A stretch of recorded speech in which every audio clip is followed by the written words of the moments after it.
কৃষ্ণ জয়গুৰু Shankar video' চাই থকা সমস্ত বাপাই শ্ৰীচৰণত আমি প্ৰণিপাত জনাইছোঁ আৰু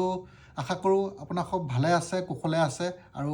আপোনালোকৰ আশীৰ্বাদত আৰু তেয়াৰ আশীৰ্বাদত আমিও ভালে আছোঁ কুশলে আছোঁ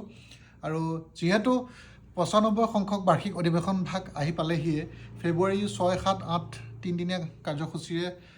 আহি পালেহিয়ে গতিকে প্ৰস্তুতি পূৰা চলি আছে আমি ভিডিঅ'সমূহত দেখি আছোঁ জামুগুৰিহাটৰ আৰু আমাৰ যি এই মূল নামঘৰ ভাগি যিয়ে অস্থায়ী নামঘৰ ভাগি তাৰ আসন ভাগি গতিকে 7 তাৰিখে দিনাখন আমি জানিব পৰা মতে 7 তাৰিখে দিনাখন তেজপুৰৰ পৰা আহি পাবহি জামুগুৰিহাটলৈ আৰু প্ৰায় 8 তাৰিখে অৰ্থাৎ তাৰ নেক্সট দিনাখন আসন ভাগ প্ৰতিষ্ঠা কৰা হ'ব গতিকে আপোনাক সব আহিব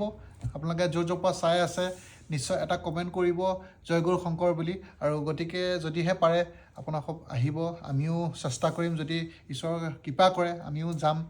গতিকে সমস্ত পৰিৱেশটো দেখুৱাই যাবলৈ চেষ্টা কৰি যাম আৰু যিমান পাৰোঁ আপোনাক সবক লগত সমস্ত পৰিৱেশটো দেখুৱাই যাম আৰু আশীৰ্বাদ কৰি যাব আপোনালোকে মৰম দি যাব গতিকে যদি দেখা পায় নিশ্চয় এটা মান মাতিব আৰু লগ পাম ভাল লাগিব সকলো আহিব গতিকে ভিডিঅ'সমূহ চাই থাকিব মৰম দিব কৃষ্ণ জয় জগত গুৰু শ্ৰীমন্ত শংকৰ